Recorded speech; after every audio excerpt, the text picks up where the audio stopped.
Dear students, today we are going to read chapter 9 from your first flight book, Madam Rides the Bus. It is written by Vali Kannan. Children, Vali Kannan is the pen name of R.S. Krishnaswamy.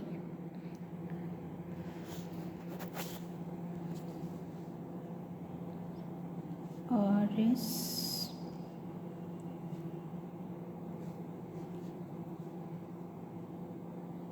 Krishnaswamy. This is his original name. His pen name with which he used to write is Vali Kannan.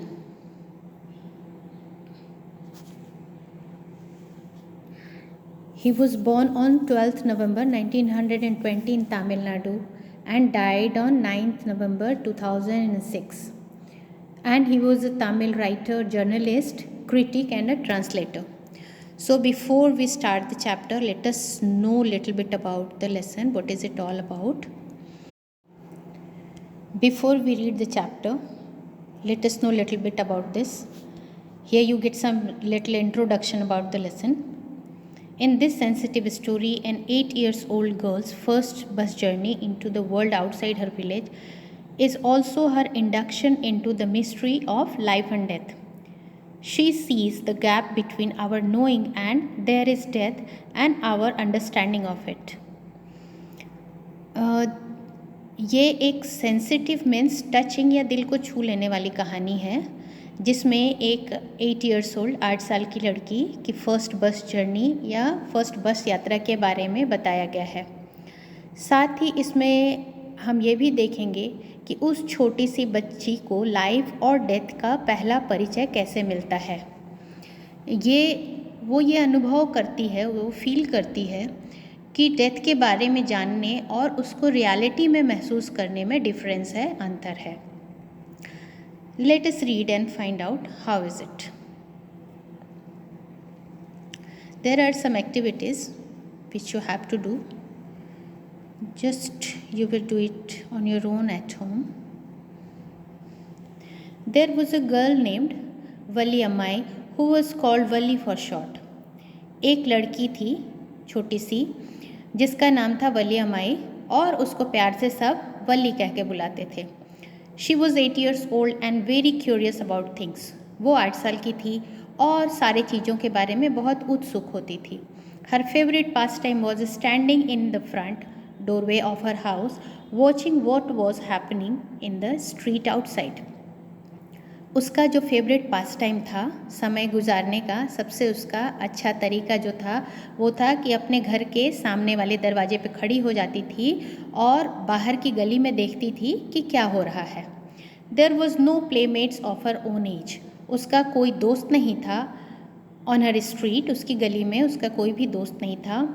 And this was all about she had to do. और यही वो होता था काम जो वो कर पाती थी. मतलब क्योंकि वो किसी के साथ खेल नहीं सकती थी, कोई उसका फ्रेंड नहीं होता था, तो यही उसका फेवरेट पास टाइम होता था कि घर के सामने वाले दरवाजे पे खड़े होके और देखना कि गली में क्या हो रहा है. But for Valli standing at the front door was every bit as enjoyable as any of the elaborate game other children played. लेकिन बली के लिए घर के सामने वाले दरवाजे पे खड़े होना इतना ही ज़्यादा खुशी देने वाला था जैसे दूसरे बच्चों को कोई भी बड़े और अच्छे गेम में, एलेबरेट मीन्स फैंसी, कोई भी बहुत बड़े गेम में जो इंजॉय मिलता है, इंजॉयमेंट होती है, उसी तरह से बली भी इंजॉय करती थी घर के सामने वाले दरवाजे पे खड़े होके गली में देखना. Watching the street gave her many new unusual experience. और बाहर खड़े होकर गली में देखते हुए उसको बहुत ही अलग अलग तरह के अनुभव होते थे जो असामान्य होते थे, अनयूजुअल होते थे.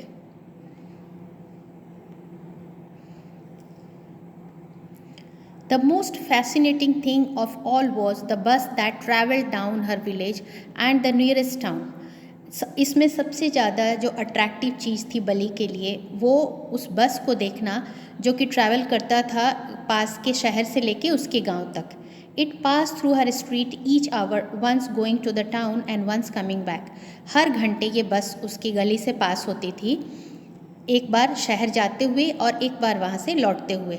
The sight of the bus filled each time with a new set of passengers was a source of unending joy for Bali. और हर एक बार जब ये बस आती थी तो अलग अलग तरह के पैसेंजर्स उसमें होते थे, दूसरे लोग बैठे होते थे और ये बली के लिए अंतहीन खुशी देने वाला होता था क्योंकि वो उनको देखती रहती थी। Day after day she watched the bus and gradually a tiny wish crept into her head and grew there. दिनों दिन जैसे वो बस को देखती रही जाते आते तो धीरे धीरे एक छोटी सी इच्छा उसके दिमाग में उतरती है और वो वहाँ बड़ी हो जाती है, ग्रो कर जाती है। She wanted to ride on that bus. अब वो उस बस में खुद चढ़ना चाहती है, इवन इफ जस्ट वंस, चाहे वो केवल एक ही बार हो। This wish became stronger and stronger until it was an overwhelming desire. तो ये उसकी विश जो थी, इच्छा थी, वो दिनों दिन बहुत प्रबल होती गई और अंत में वो एक ओवरवेलमिंग मतलब अत्यधिक तीव्र इच्छा उसकी बन गई। Wally would stare wistfully at the people who got on and off the bus when it stopped at the street corner. अब बली विस्टफुली मतलब लॉन्गिंगली, उत्कंठा के साथ उन लोगों को देखती थी जो उस बस में चढ़ते थे और उस बस से उतरते थे जब गली के कॉर्नर पे, कोने पे वो बस रुकती थी। Their faces would kindle in her longings, dreams and hopes. उनकी फेसेस जो थी उसकी इच्छा को और ज़्यादा सुलगा देती थी, उग्र कर देती थी, उसके सपनों को उग्र कर देती थी और उसकी होप जो थी, उम्मीद थी बस राइड का, उसको ज़्यादा तीव्र कर देती थी। If one of her friends happened to ride the bus and tried to describe the sight of the town to her, Wally would be too jealous to listen and would shout in English, proud, proud. तो अगर उसकी कोई दोस्त होती थी, बस ride कर ली होती थी, मतलब बस से जाके जर्नी करके ट्रैवल करके आती थी और वो अगर बताने की कोशिश करती थी कि उसने क्या देखा बस में, शहर में, तो वो बली बहुत जेलस फील करती थी और उसको सुनने के बदले वो चिल्लाने लग जाती थी, proud proud.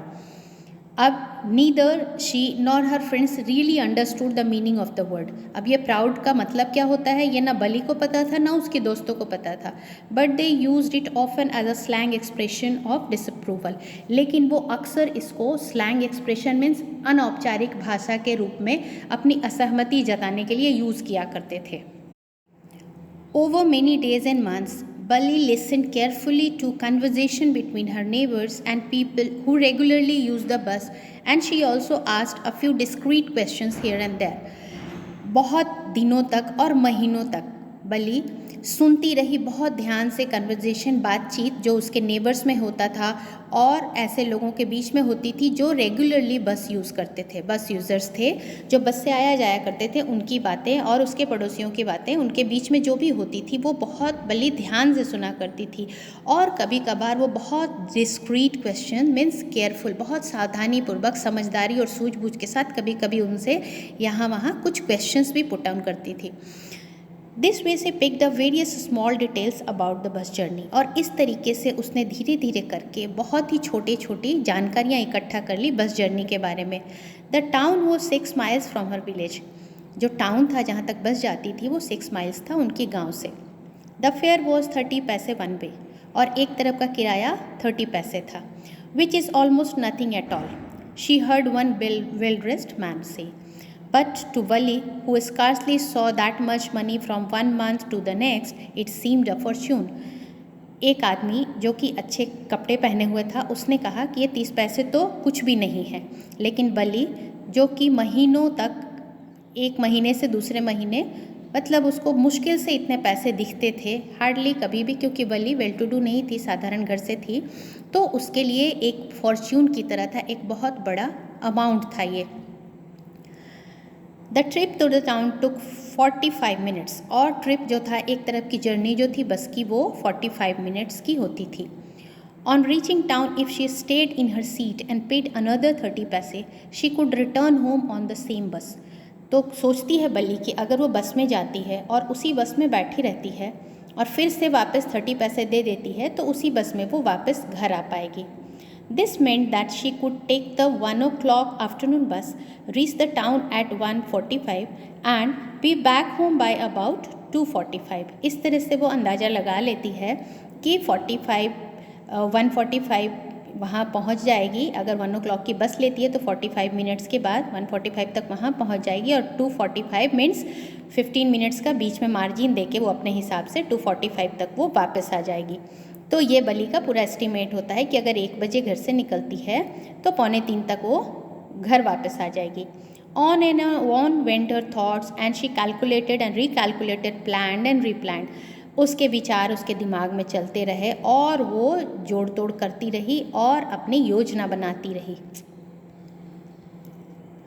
Well, one fine spring day, the afternoon bus was just on the point of leaving the village and turning into the main highway when a small voice was heard shouting, "Stop the bus, stop the bus!" And a tiny hand was raised commandingly. इसी तरह से एक fine spring day होता है, मतलब एक बसंत की सुबह होती है। सुबह एक्चुअली स्प्रिंग डे है बट आफ्टरनून बस है। Well, one fine spring day, the afternoon bus was just on the point of leaving the village and turning into the main highway when a small voice was heard shouting, "Stop the bus, stop the bus!" इस तरह से एक spring day को, मतलब बसंत के सुहाने दिन को, दोपहर के समय बस स्टार्ट होने वाली थी and turning into the main highway, गांव से मुड़ के मेन हाईवे पे, मेन सड़क पे जाने वाली थी। तभी एक छोटी सी, मतलब धीमी आवाज़ सुनाई देती है जो चिल्ला रही थी। स्मॉल वॉइस मतलब एक छोटी बच्ची की आवाज़ सुनाई देती जो शाउट कर रही थी, "बस रुको, बस रुको!" And a tiny hand was raised commandingly, एक छोटा सा हाथ सामने ऑर्डर देता हुआ, बस रुको की कमांड देता हुआ दिखाई देता है। The bus slow down to a crawl, bus धीमी हो जाती है, रेंगने लगती है। And the conductor sticking his head out of the door said, "hurry then, tell whoever it is to come quickly." अब वो बस का जो कंडक्टर है उसको तो ये समझ में नहीं आता कि छोटी बच्ची अकेली ट्रैवल करेगी, तो बस में से धीमे, स्पीड उसकी स्लो हो चुकी है, वो चल ही रही है बस, उसमें से खिड़की से वो अपना सर निकाल के बोलता है कि जल्दी करो और जो भी तुम्हारे साथ है उसको करो कि जल्दी से बस में आ जाए। "इट्स मी," शाउटेड वली, वली कहती है कि मैं हूँ बस। "I am the one who has to get on," मैं ही अकेली हूँ जिसको बस में आना है। By now the bus had come to a stop, अब तक बस रुक चुकी थी। And the conductor said, "Oh really, you don't say so," कहता है कि सच में, ऐसा मत कहो, मतलब तुम्हारे साथ कोई और तो होगा। "Yes, I simply have to go to town," कहती है कि हाँ मुझे शहर जाना है। said Wali, still standing outside the bus, अभी भी वो बस के बाहर ही खड़ी थी। "And here is my money." She showed him some coins, और वो उसको कुछ पैसे हाथ में दिखाते हुए कहती है कि ये रहे पैसे। "Okay okay, but first you must get on the बस," कहता है कि हाँ ठीक है, लेकिन पहले तो तुम्हें बस में चढ़ना पड़ेगा। Said the conductor and he stretched out a hand to help her up, और हाथ आगे बढ़ाता है कि बली को पकड़ के उसमें चढ़ा ले। "Never mind," she said, "I can get on by my self," कहती है कि कोई बात नहीं, मैं अपने आप ही चढ़ जाऊँगी। "You don't have to help me," तुम्हारे सहायता की ज़रूरत नहीं है। The conductor was a jolly sort, fond of joking, conductor थोड़ा हंसमुख स्वभाव का था और उसको मजाक करना पसंद था। "ओ please don't be angry with me my fine madam," अब वो कहता है कि मेरे से गुस्सा मत हो मेरी अच्छी madam. He said, "here have a seat right up there in front," और यहाँ आप सबसे आगे वाली सीट पे बैठ जाइए। "एवरीबॉडी मूव असाइड प्लीज़," सब लोग किनारे हो जाओ। "Make way for madam," madam को आने का रास्ता दो, वो मस्ती करता हुआ कहता है। It was the slack time of the day, और ये मंदी का समय था, कम भीड़ भाड़ वाला समय था। दोपहर को नॉर्मली कम पैसेंजर्स होते हैं बसेस में। And there were only 6 or 7 passengers on the bus, और केवल 6 या 7 पैसेंजर्स थे। They were all looking at Wali and laughing with the conductor, सब उसमें से वली को देखने लगे और कंडक्टर के साथ वो सब भी हंसने लगे। Valli was overcome with shyness, Valli शर्मा जाती है। Avoiding everyone's eye, she walked quickly to an empty seat and sat down, वो सबकी नज़रें, सबसे नज़रें चुराती हुई एक खाली सीट पे जाती है और बैठ जाती है। So Wali has started her journey. What happens next? That we will read in the next part.